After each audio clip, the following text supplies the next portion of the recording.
की, लाडली बहनों की, प्यारे भांजे भाइयों की और थोड़ी संख्या में मुस्लिम भाइयों की भी हमारी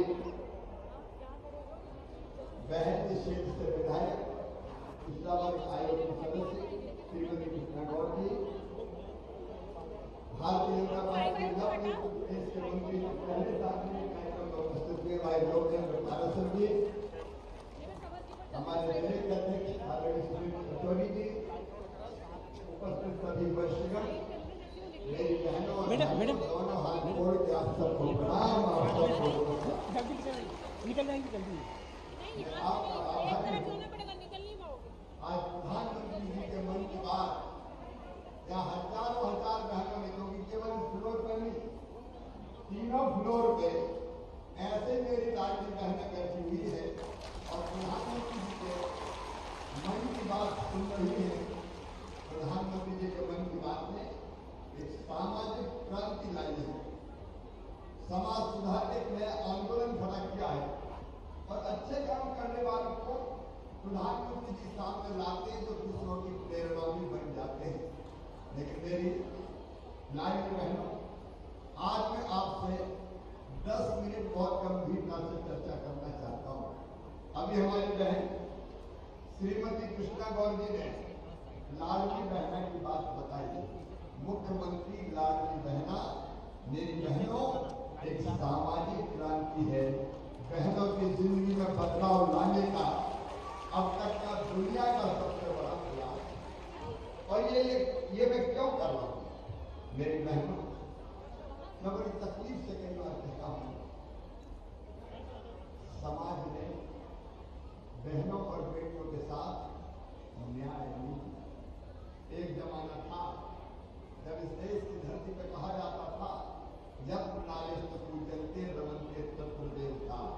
लेकिन समय के साथ साथ स्थिति बदल गई और हमारी बहनों और बेटियों की हालत समाज में निरंतर खराब होती रही।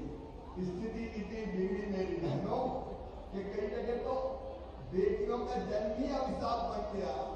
घर में बेटा पैदा हो जाए तो खुशियां मनाई जाए, बधाई गाई जाए, ढोल बजाया जाए, बेटा आया है, भैया आया है। और बेटी अगर पैदा हो जाए तो मैया का चेहरा उतर जाए, जैसे बेटी ना हुई कोई आफत हो गई हो। बेटी के साथ इस समाज में सौतेला व्यवहार किया, सौतेला व्यवहार। ये पूरी वेदना के साथ मैं कह रहा हूं मेरी बहनों और मेरे भाइयों, मैं आपसे भी कहना चाहता हूँ, बेटा बेटी का भेद है।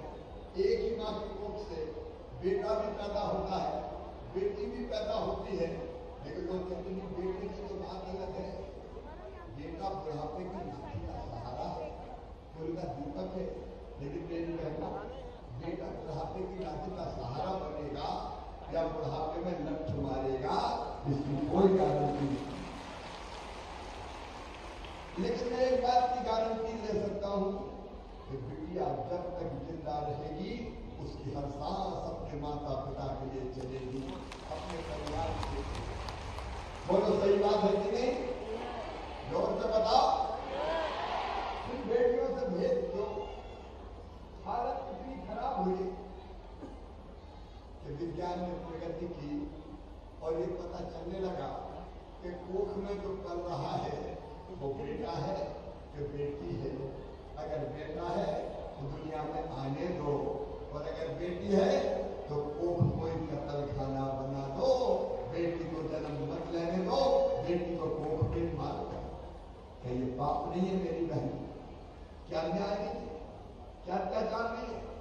बेटियों को कोख में मारने का पाप किया गया है कई लोगों ने, और इससे हालत बदल गई। बेटे 1000 पैदा होने लगे तो बेटियां केवल 900 रह गई। अब मेरी बहनों, मैं पूरे प्रदेश से कहता हूँ, हमेशा हर जगह जनता से कहता हूँ, मुझे ये तो बता दो कि बेटी अगर नहीं हुई तो क्या दुनिया चल जाएगी, सृष्टि का चक्र आगे बढ़ेगा? अरे बेटी नहीं बचाओगे तो बहू कहां से बनाओगे?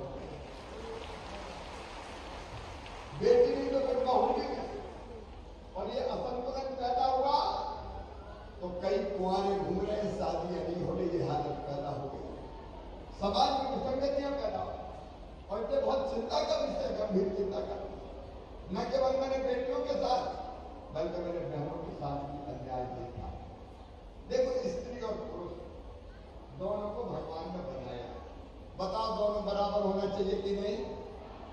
जोर से बोल के बताओ। दोनों बराबर। दोनों गाड़ी के दो पहिया है, एक पहिया निकल जाए तो गाड़ी चलेगी क्या? लेकिन धीरे धीरे बहनों में दादागिरी होने लगी। पुरुष प्रधान समाज में मैंने गांव में देखा, पति पत्नी की लड़ाई हो जाए तो पति ने उठाया थप्पड़ और मार दिया कि निकल मेरे घर से। बहनों की हालत निरंतर बिगड़ रही। और ये जो स्थिति थी, ये मन में तकलीफ पैदा करती थी, वेदना पैदा करती थी, दर्द पैदा करती थी। और बचपन से हम सोचते थे, मैं सोचता था, हे भगवान, वो दिन कब आएगा तब बहनों को भी सम्मान मिले और बेटियों के भी आने का स्वागत किया जाए। मन में बेचैनी रहती थी। और इसलिए मैं कई जगह जाकर बात करता था, बेटी को आने दो, बेटी है तो कल है। एक जगह बोल रहा था तो बूढ़ी अम्मा ने कहा, बड़ी बात कर रहा है, बेटी है निकल है, बेटी आ गई और शादी करनी पड़ी तो दहेज का इंतजाम कर तू करवाएगा, बात बड़ी बड़ी कर रहा है। बात सही थी। मुझे लगा कि शिवराज भाषण से बेटी नहीं बचेगा और तो कुछ काम और करना पड़ेगा। और इसलिए कई तरह के विचार मन में आते थे। जब मैं सांसद विधायक बना तब अपने क्षेत्र में बेटियों की शादी करने की मैं कोशिश करता था। लेकिन मेरी बहनों, मुझे बता दूं, खुशी है कि मुख्यमंत्री बन गई। पहला फैसला अगर मैंने किया तो ये तय किया कि सब गरीब बेटियों की शादी अब मामा करवाएगा, भारतीय जनता पार्टी की सरकार करवाएगी। बेटी की शादी को बोझ नहीं रहने देंगे। मैं बेटियों की शादी में ही जाता हूँ। अगला कार्यक्रम मुख्यमंत्री कन्यादान की शादियां हो रही है, पिपलानी करके गांव में बांधा। अब बेटियों की शादी के लिए सीधे 49,000 रुपए का चेक बेटी और दमादों के हाथ में दे दिया जाता है और शादी की बाकी व्यवस्थाएं अलग भारतीय जनता पार्टी की सरकार करती है। बीच में एक दूसरी सरकार आ गई कांग्रेस की, उन्होंने शादी बंद कर दी और शादी हो गई तो पैसे नहीं दिया, बेटियों तक तो छन दिया था। लेकिन बाद में आपके आशीर्वाद से फिर भारतीय जनता पार्टी की सरकार बनी तो शादियां फिर शुरू हो गई। लेकिन केवल शादी से संतोष नहीं था।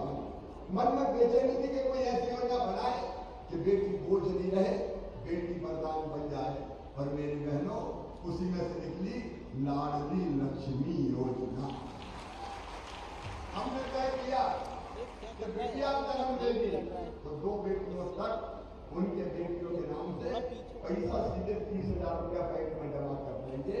और बेटी जब 8वीं पास करके 6वीं में जाएगी तो 2,000, 8वीं पास करके 9वीं में जाएगी तो 4,000, 10वीं पास करके 11वीं में जाएगी तो 6,000, 11वीं और 12वीं में भी 6,000।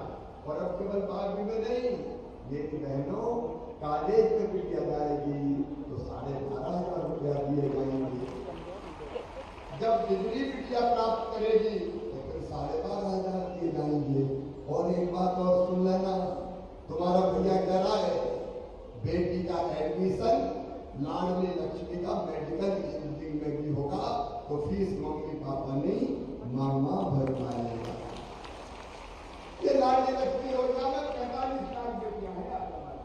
2 मई को लाडली लक्ष्मी दिवस मनाने वाले हैं, उसमें कई तरह के कार्यक्रम करेंगे। लेकिन केवल इतने से काम नहीं चलता। मुझे लगा कि बहन को अगर बराबरी में लाना है पुरुष के, तो उनको सरकार चलाने का अधिकार देना पड़ेगा। और इसलिए मेरी बहनों, मध्य प्रदेश पहला राज्य था जहां भारतीय जनता पार्टी की सरकार ने तय किया कि चुनाव जो होते हैं नगर निगम के, नगर पालिका के, ग्राम पंचायत के, जनपद के, जिला पंचायत के, वहां 50% सीटों पे भैया नहीं लड़ पाएंगे, बहनें लड़ेंगी। मेरी बहनों, बताइए, रिजर्वेशन नहीं होता तो बहनों को भैया लोग चुनाव लड़ने देते क्या? अरे जोर से बताओ, चुनाव कौन लड़ेगा? साहब लड़ेंगे। और हम क्या करेंगे? रोटी बनाओ। 50 आदमी आ रहे, लाओ हम चुनाव लड़ रहे हैं, खाना बनाओ। अरे हम कर आदमी को चलाने दो बहनों को। आज कृष्णा गौर जैसी बहन मंच पर बैठी है। आज आप देखेंगे हम राष्ट्रीय न्याय 42 पार्षद भैया नहीं देता, भारतीय जनता पार्टी की सरकार नहीं देती, तो बहनें ठाट से सरकार नहीं चला पाती। ये राजनीति का निकाल लो। अच्छा, एक काम और किया मैंने, वो भी आज बताना चाहता हूँ। संपत्ति अगर खरीदना हो तो कौन के नाम पर खरीदते थे? साहब के नाम पर। दुकान, खेत, मकान साहब के नाम पर खरीदेंगे। मैंने एक तरकीब लगाई कि ऐसा करते हैं कि साहब के नाम पे अगर खरीदोगे तो पैसा इस काम का ज्यादा लगेगा, और अगर मैडम के नाम पर खरीदोगे तो कम लगेगा, केवल 1%। जैसे ये फैसला किया तो साहब ने अपनी पत्नी से कहा, सुनो मेरे नाम में पैसा ज्यादा लग रहा है, तेरे नाम जमीन खरीद ले। अच्छा फैसला है कि नहीं बताओ? अरे जोर से बताओ, अच्छा है कि नहीं? तो मेरी बहनों के नाम 40% ज्यादा संपत्तियां खरीदी जा रही है। साहब अपने नाम नहीं खरीद रहे, मैडम के नाम पर खरीद रहे हैं। मैंने कहा यार, अपनी बहनों के नाम तो संपत्तियां आ रही।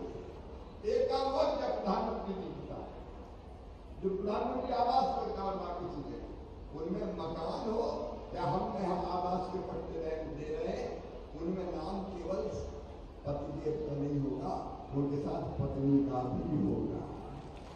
ये तो पहले जरा झगड़ा हो गया, वो निकल जाते।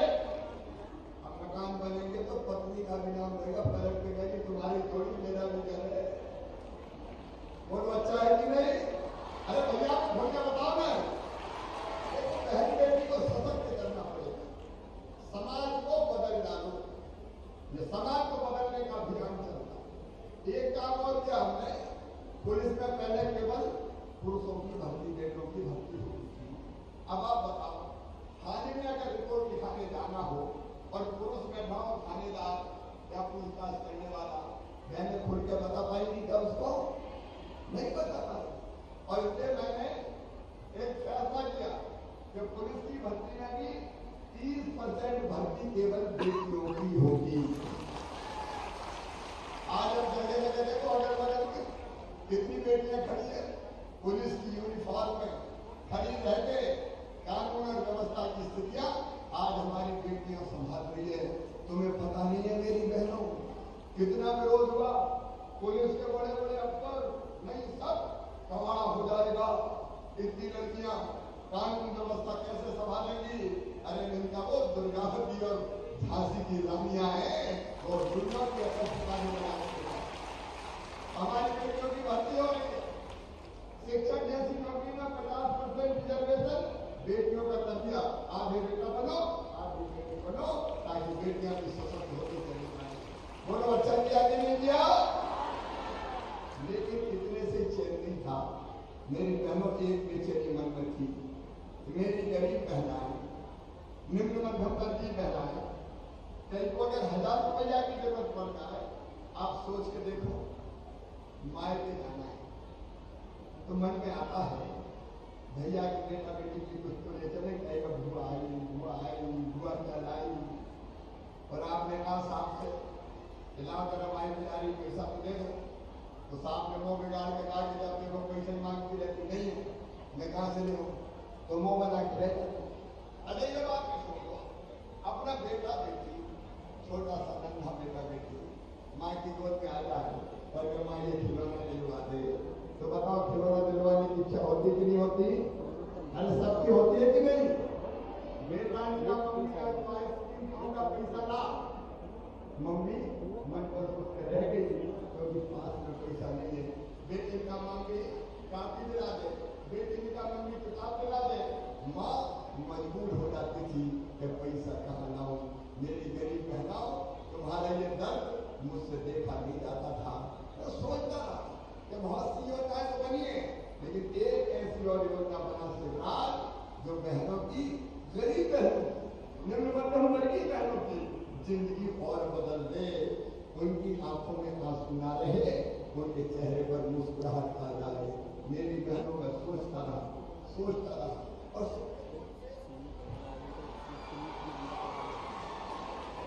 और सोचते मेरे मन में एक विचार आया, आज तुमसे शेयर करना चाहता हूं। मेरे मन में आया, अंदर से आत्मा से आवाज निकली कि शिवराज, तू भैया है बहनों का, भैया हूं कि नहीं हो? अरे हूं कि नहीं? तो सब बताओ ना, हूं कि नहीं भैया? सगा हूं कि सौतेला? सगा हूं। तो भैया सावन के महीने में बहन को घर लाता है या बहन के घर जाता है? जाता कि नहीं जाता?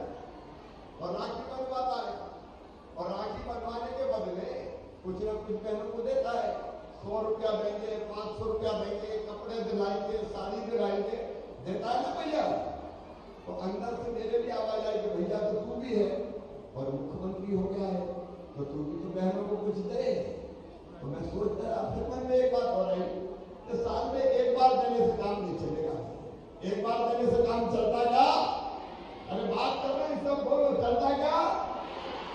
तो फिर दिल ने कहा कि एक बार नहीं, हर महीना में, और इसलिए योजना बन गई मुख्यमंत्री लाडली बहना योजना, जिसमें हर महीने अपनी बहनों के खाते में 1000 रुपया डाले जाएंगे। ये मुख्यमंत्री लाडली बहना योजना, वो बहनें तो ससुराल चली गई, विवाहित है, जिनकी 23 से लेके 60 साल तक की उम्र और 2.5 लाख रुपया साल से कम आमदनी और 4 व्हीलर ना हो, 5 एकड़ से कम जमीन हो, क्योंकि बड़े लोगों को देने का फायदा नहीं था, उनके यहाँ पैसे की व्यवस्था होती है। उन सब बहनों को इस योजना में शामिल किया गया है। फॉर्म भरने की आखिरी तारीख है। अब तक कौन कौन ने फॉर्म भरे? हाथ उठाओ जरा। आवेदन भरे? चलिए अब हाथ नीचे करो। अब कौन कौन रह गए जिनके नहीं भरे? तो आज भी भर रहे हैं, आज आवेदन भर रहे हैं। जो पात्रता नहीं वही भरेंगे, पात्रता जिनको है, ठीक है। अच्छा, आवेदन भरने में कोई परेशानी तो नहीं हुई? कोई ने पैसा तो नहीं मांगे? बता देना, अगर पैसा मांगे होंगे तो सीधे नौकरी के बाहर ही कर दूंगा, छोड़ूंगा नहीं। ऐसी व्यवस्था हमने इस बार की। अब मेरी बहनों, इतनी बहनें हो गई मेरी, 1,20,00,000 से ज्यादा आवेदन भर गए। अब 1000 रुपया का मतलब साल में कितने मिलेंगे? अरे जोर से बोलो, 12,000। और घर में 2 बहू भी उनको कितने मिलेंगे? 24,000। और 3 हुई तो कितने मिलेंगे? अरे बड़ी को भी दूंगा, मंझली को भी दूंगा, छोटी को भी दूंगा। बहनों से वो भेदभाव थोड़ी कर सकते।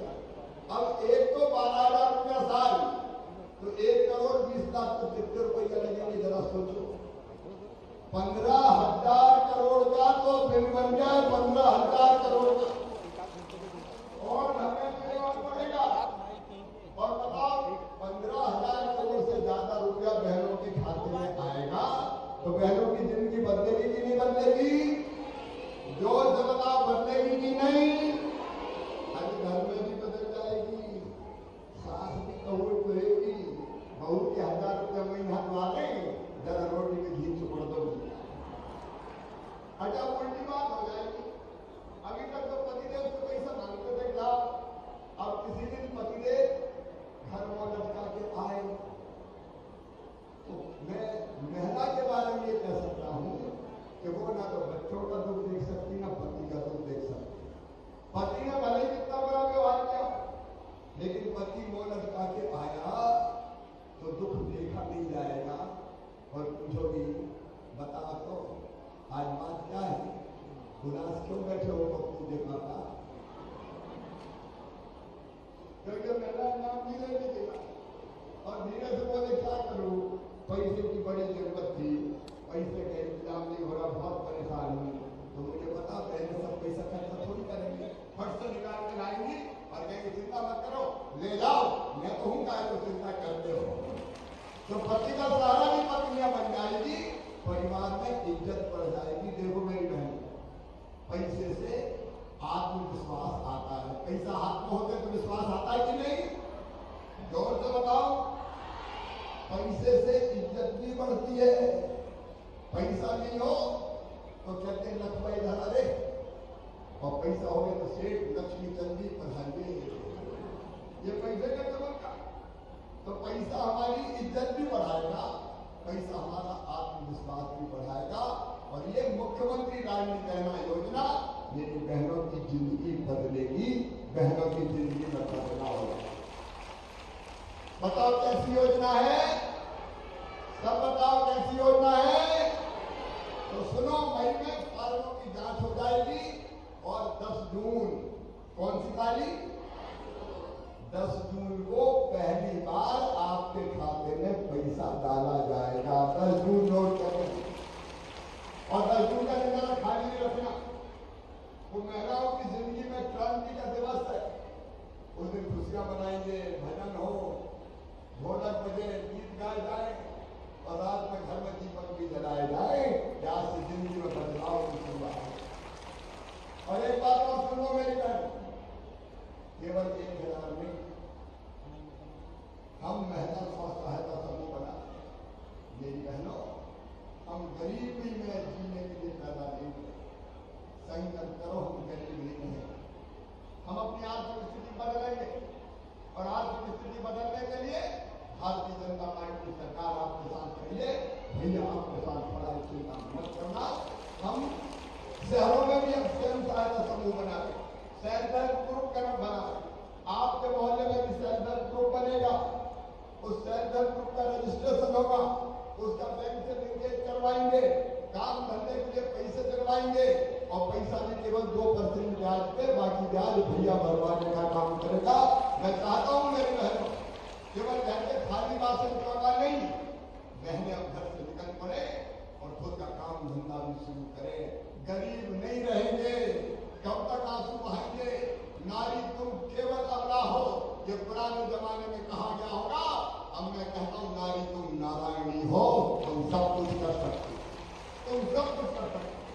केवल थोड़े सहारे और थोड़े साथ की जरूरत है और इसलिए एक अभियान चलेगा मेरा, भारतीय जनता पार्टी सरकार का। हर बहन की आमदनी 10,000 रुपया महीना करना है। काम धंधे शुरू करके बदलेंगे।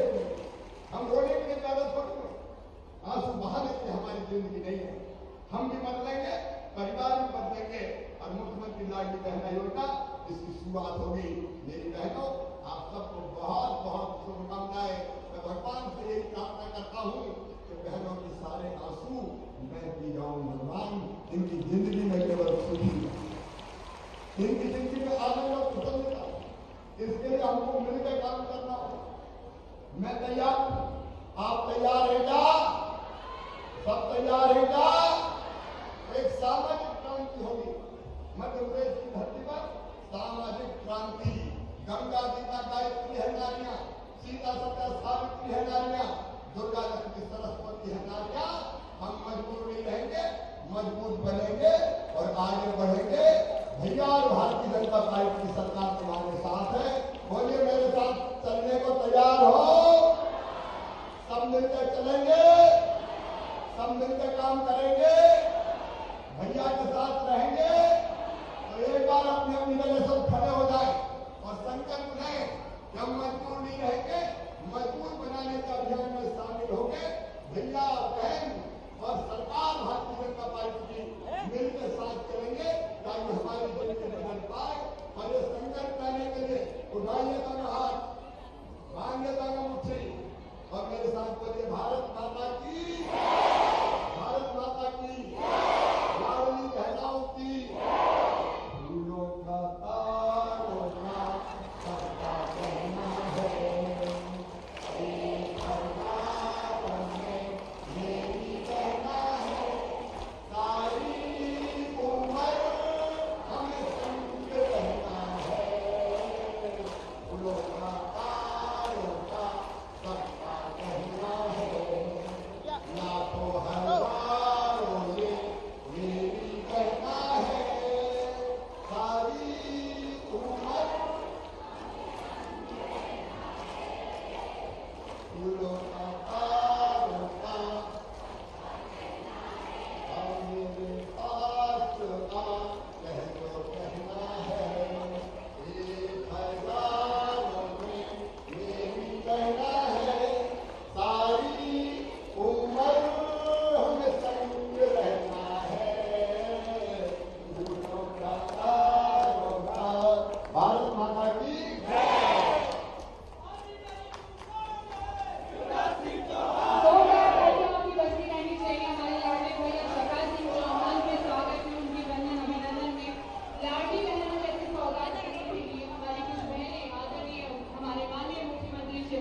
श्री चौहान का स्वागत वंदन अभिनंदन एक पुष्पमाला से करना चाहती हैं। आप सभी से अनुरोध है कृपया अपनी जगहों पर बैठे रहें।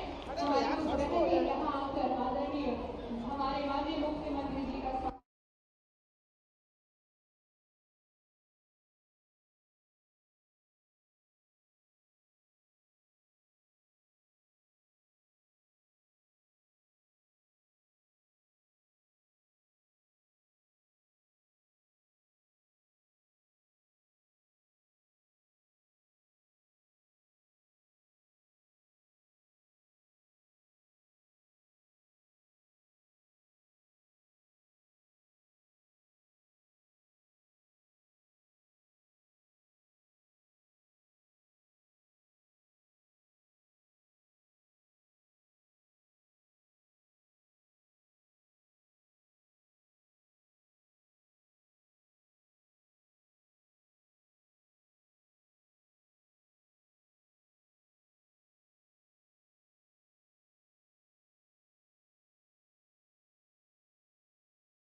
Let's talk about Pulwama. In a sense, it was the first big thing after the dissolution of the assembly that happened while you were governor.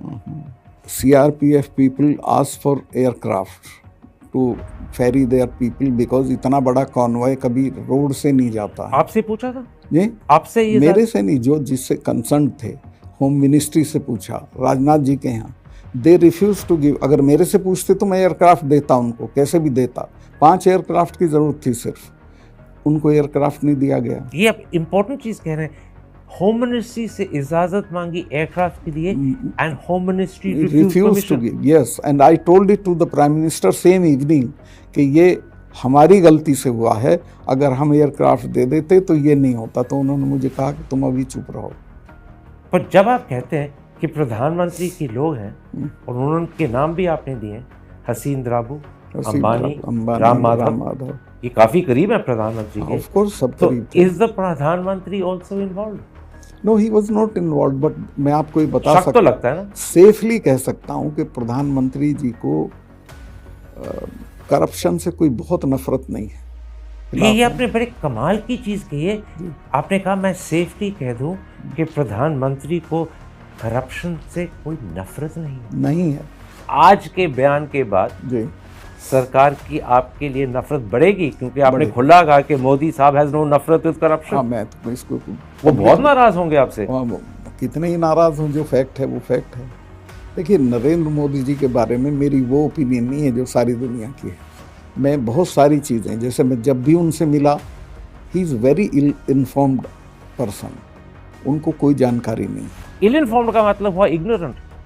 Ignorant means मस्त है अपने में, हेल विद इट, जो हो रहा है मस्त है अपने में, तो हेल विद इट, ये इनका एटीट्यूड है। ऑफ कोर्स 2024 में can Adani become an election issue? Certainly it is and it will remain. अगर ये नहीं अभी इम्प्रूव करेंगे तो अडानी इनको फिनिश कर दें। And Adani can demolish the BJP to the extent के पहचानी भी नहीं जाएगी कि ये सरकार थी क्या, इतना कम नंबर आएगा इनका। आप हैरत करेंगे, मेरा राष्ट्रपति जी से अपॉइंटमेंट था और मैं तब तक गवर्नर था, तो मैं उनसे मिलने जा रहा था। रास्ते में मुझे राष्ट्रपति भवन से फ़ोन आया कि आपका आज का वो कहीं बिजी हो गई है, कैंसिल हो गया। मुझे बताया गया कि इनका तो अपॉइंटमेंट लिस्ट भी पीएमओ में जाती है, वहाँ से क्लियर होती है, उनसे मिलते हैं। ये प्रेसिडेंट मुर्मू की बात कर रहे हैं? या उनकी appointment list gets cleared by the PMO? Yes. She can't meet anyone she wants. Yes. So she's a puppet of the Prime Minister. Of course. But this is disrespect to the highest person in the country. यहाँ कोई नामुमकिन नहीं है। ये सब कुछ लोग सुन पाएंगे, ये सब कुछ सरकार भी सुनेगी, और हो सकता है ये प्रधानमंत्री के कानों तक भी पहुंचे। तो अभी 1 घंटे में पहुंच जाएगा। आपको कोई इसके बारे में चिंता या फिक्र है? मैं क्या कर, मैं फकीर आदमी हूँ, मेरा क्या बिगाड़ेंगे? जेल भेज देंगे। बहुत बार गया हूँ मैं जेल। और कश्मीर के मामले में तो मुझे सख्त हिदायत थी कि तुम कुछ नहीं बोलोगे। गोवा में मुझे फ़ोन करके कहा एक दिन इन्होंने, अरे यार तुम फिर कश्मीर पे बोल दिए। मैं कहा साहब मैं बोला नहीं। उसने वो इन्फरेंस ड्रॉ किया, तो कहा कि कश्मीर पे अगर आप दोबारा बोले तो मैं फिर आपसे कभी नहीं मिलूँगा। Hi, I'm Karan Thapar. Over the last few years, I hope you've been watching my program, The Interview on the Wire. During that period, I've interviewed doctors, politicians, businessmen, scientists, authors, and even the occasional Nobel laureate. For me, it's been exciting. I hope it's been enjoyable for you. But these, as you know, are tough times, and if this program is going to remain bold, independent, and sometimes even defiant, then I think we need your support. At the end of the day, it's a truism, but editorial independence is best defended by the viewers. So if you would like this program to remain the way it is, forthright, outspoken, and interesting, then would you consider supporting us? All you have to do is to click on the description at the bottom. But more than anything else, I hope you will continue to watch the interview. Your viewership means an awful lot to me.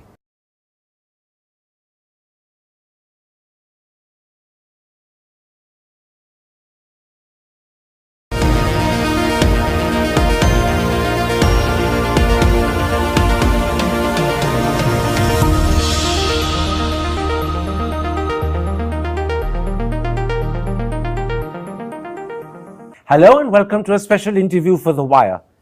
My guest was the last governor of Jammu and Kashmir. He served there from August 2018 till October 2019.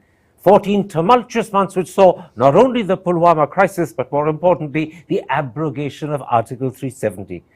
At the moment, Tatpar Malik is writing an account of those 14 tumultuous months. But today, in addition, he's also agreed to speak to me. Mr. Malik, let me start by asking you. Sure. If I ask you questions about your time as governor, will you tell me the truth, only the truth, and as much of the truth as you can? Yes. Yes? Pakka. Pakka. Yeah. In which case, let's start.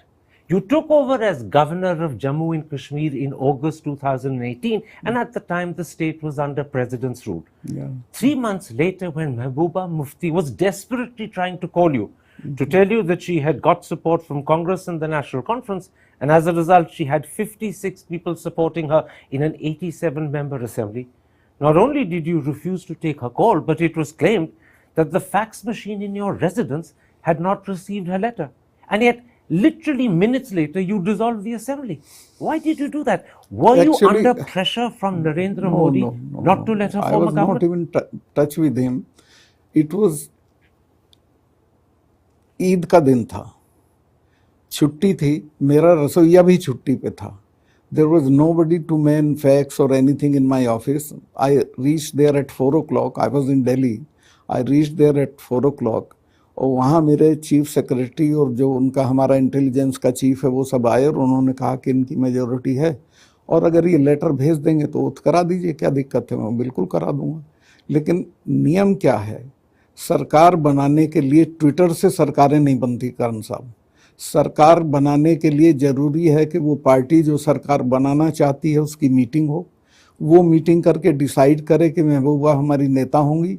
फिर जो supporting parties हैं वो meeting करें, वो चिट्ठी लिख के दें कि हम इनको सपोर्ट करते हैं और वो सारे लेटर्स पर्सनली डिलीवर करें गवर्नर को कि साहब ये सिचुएशन है. लेकिन अगर आप महबूबा मुफ्ती को टाइम देते ये करने के लिए तो वो सारी चिट्ठियां आपको डिलीवर कर देती. आपने मिनटों के अंदर असेंबली डिसॉल्व कर दी. गलत है. सारा दिन था, मैंने असेंबली डिसॉल्व की 8 बजे के बाद. पूरा दिन उनके पास पड़ा था। 3 फ्लाइट आती हैं श्रीनगर से जम्मू, वो किसी के हाथ भेज सकती थी, खुद नहीं आ सकती थी।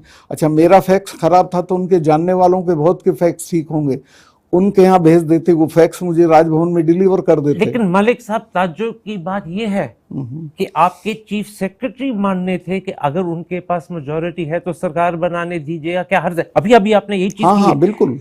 तो ताज्जुब की बात यह है जी कि अगर आपको और आपके सेक्रेटरी साहब को पता था कि उनके पास मेजॉरिटी है तो आप उनको 1 या 2 दिन और क्यों नहीं देते? हर्ज क्या था? जल्दी क्या थी डिसॉल्व करने की? उसमें सिस्टम है, और वो सिस्टम ये है कि आपको वो मेजॉरिटी का सबूत आपके पास आ जाना चाहिए। वो नहीं आया, वो नहीं आया।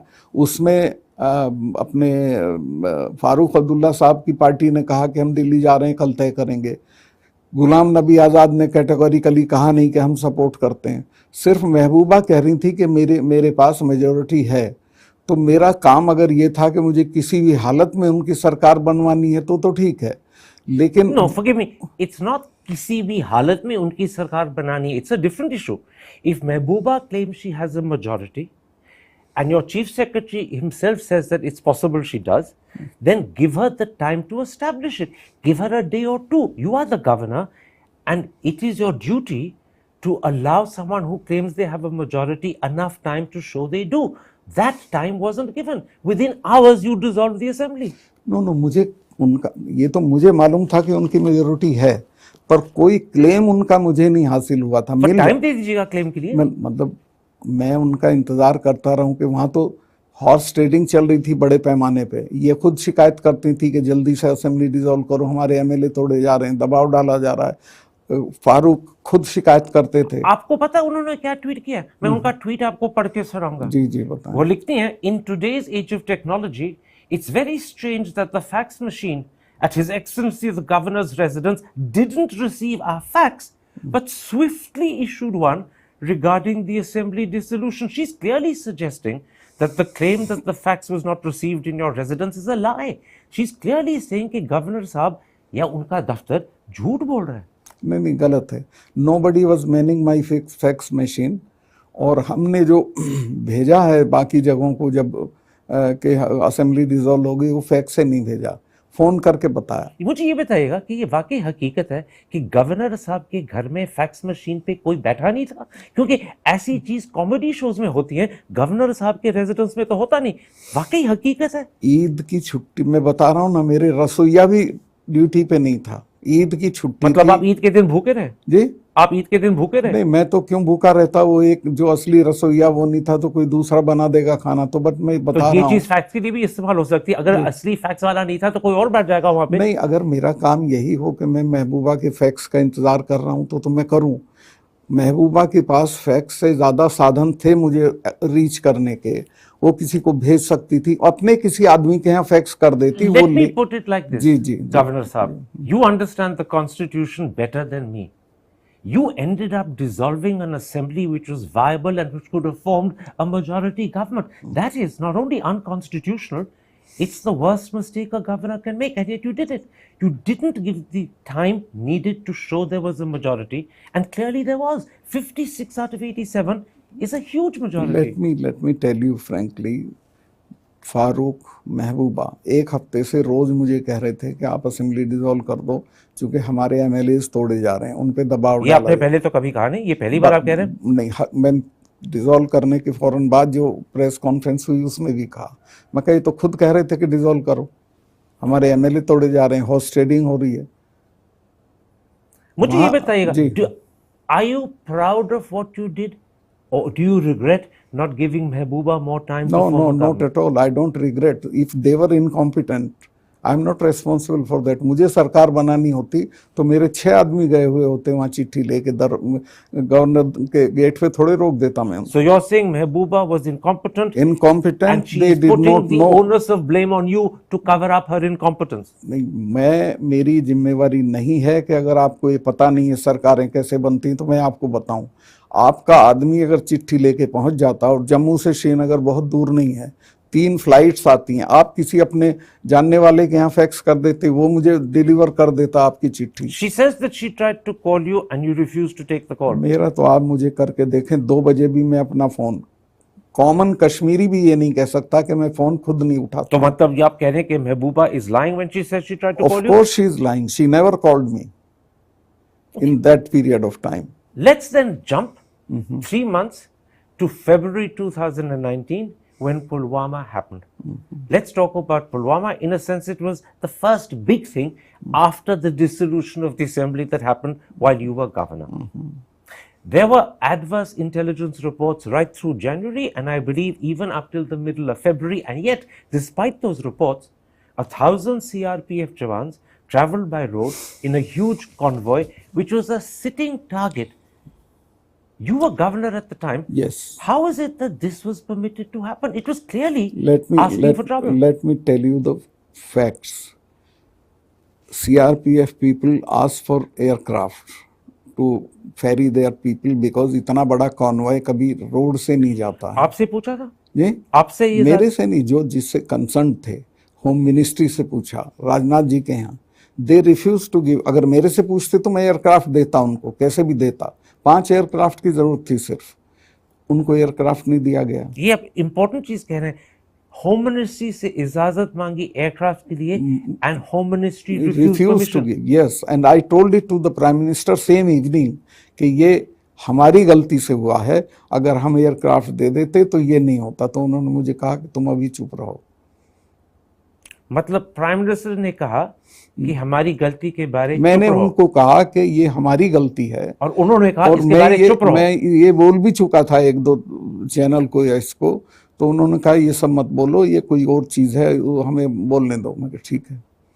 This is again very important. जब आपने प्रधानमंत्री साहब को उसी रात कहा था कि हमारी गलती के कारण हुआ कि इन्होंने एयरक्राफ्ट मांगे थे, आपकी होम मिनिस्ट्री ने इजाजत नहीं दी, और प्राइम मिनिस्टर कहा इसके बारे चुप रहो. In other words, don't let people know we made a mistake. Doval ने भी मुझे कहा कि ये मत बोलिए, आप चुप रहिए. किसने कहा आपको? डोभाल ने, अजीत डोभाल. उन्होंने भी कहा.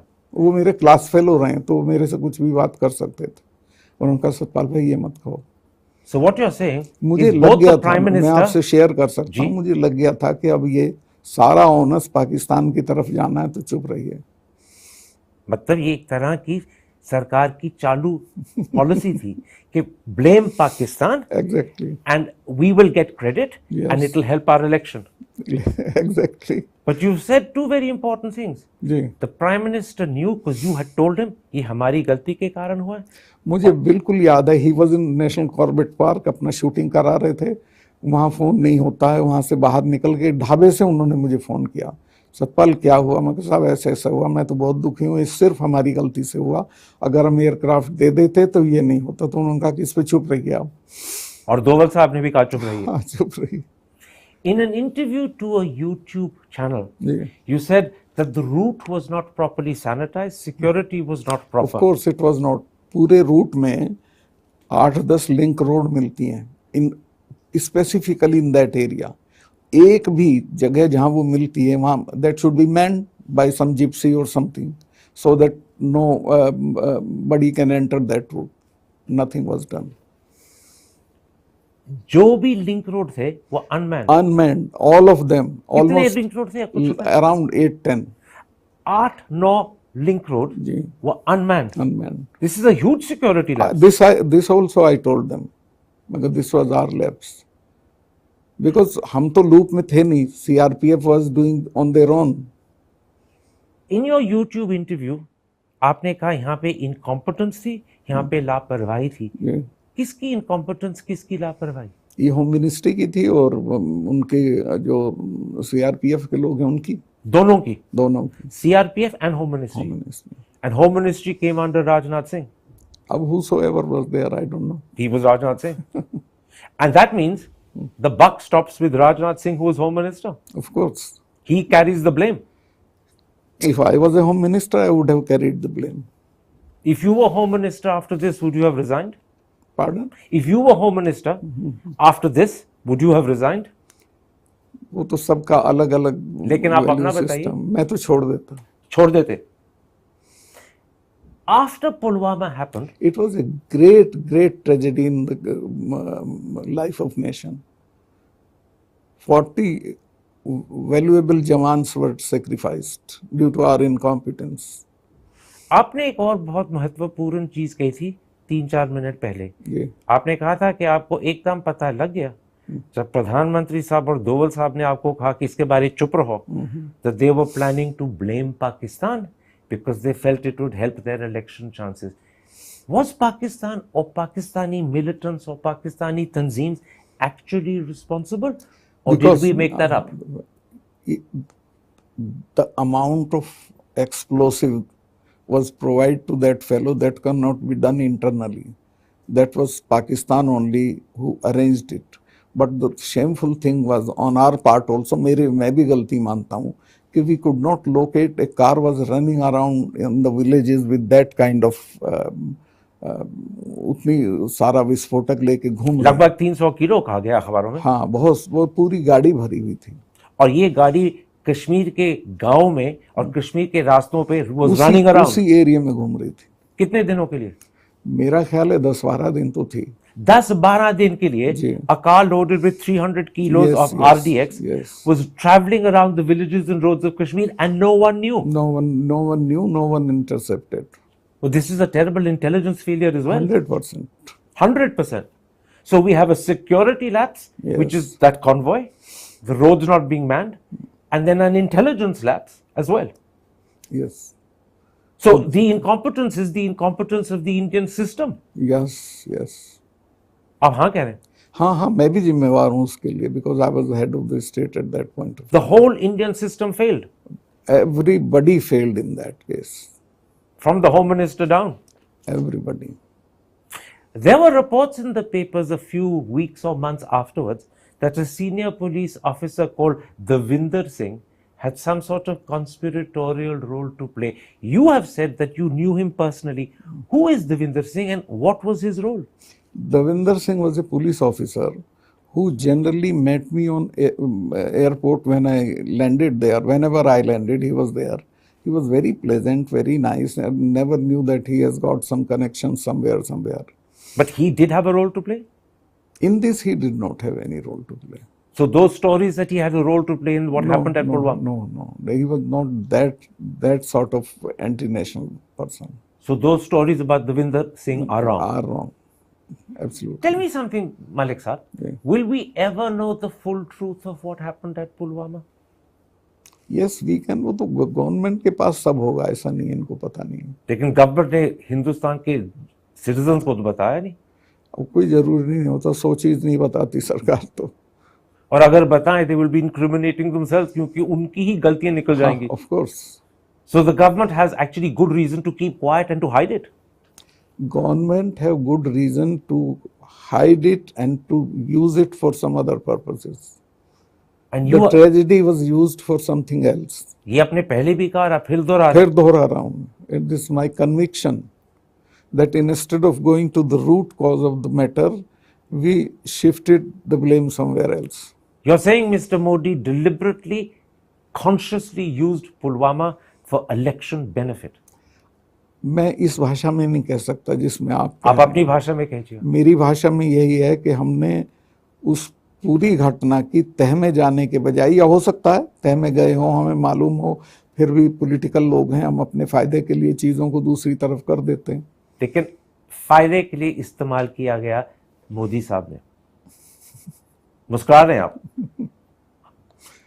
ये हाँ नहीं, मैं इसमें हाँ ना कुछ नहीं कर रहा हूँ। ना हाँ ना हाँ, ना हाँ ना ना, हाँ या ना कुछ नहीं कर रहा हूँ। Let's come to August the 5th, 2019, the day Article 370 was abrogated. Yeah. उसके 2 दिन पहले, you had given a public assurance that nothing of the sort will happen. Clearly, you were misleading people. Did Mr. Modi ask you to give that false assurance? No, they did not tell anything to me whether they are doing it or not doing it.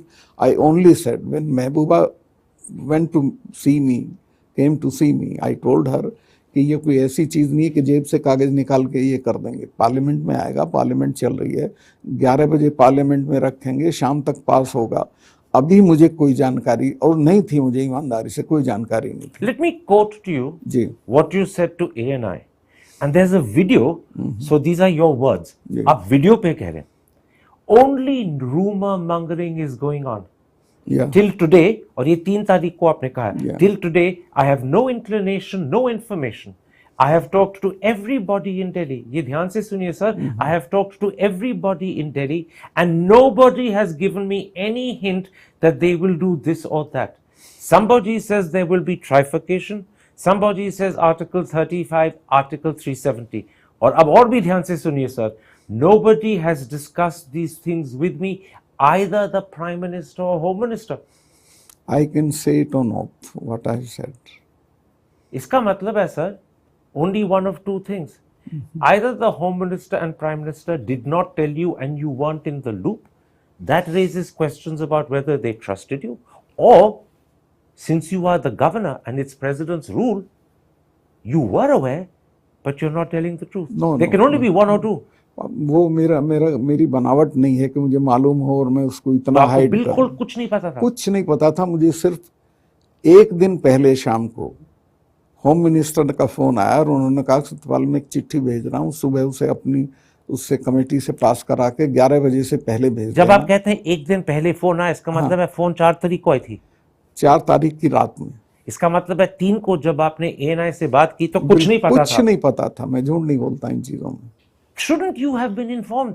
It was President's rule. You नहीं, were the actual ruler. You ये weren't a titular governor. Should you not have been पहले informed? दिन से ये मुझे अंदाज था कि ये होगा और वो भी इतना जानते थे कि उसे पता होना चाहिए कि हम ये करेंगे, बट कोई जरूरी नहीं था कि मुझे बता दें सारे पर क्यों नहीं डिटेल। बताया आपको? अब नहीं बताया मैं आपने इसका कभी पूछा था उनको? मैंने इसका कोई बुरा नहीं माना, बुरा नहीं माना? ना ना पूछा? ना पूछा। You were the sitting governor under President's rule, not a titular governor. Power was actually yours. It was assemblies President's power rule. Was with me, मुझे मेरी चिट्ठी के बिना तो हटता ताज्जुब नहीं। की बात है कि इतनी इंपॉर्टेंट चीज के बारे में आपको बताया तक नहीं। भाई देखिए, दिल्ली वहाँ कश्मीर की प्रॉब्लम ये है करण भाई कि दिल्ली वहाँ सारे सिस्टम को टेकन फॉर ग्रांटेड रखती है कि जो हम कहेंगे वो हो जाएगा। मुझे ये बताइएगा, आपको बिल्कुल बुरा नहीं लगा that you were ignored? नहीं, मुझे बिल्कुल बुरा नहीं लगा। उनकी सरकार है, वो चला रहे हैं, उनको हटाना, वो जब कहेंगे ठीक है, नहीं कहेंगे नहीं।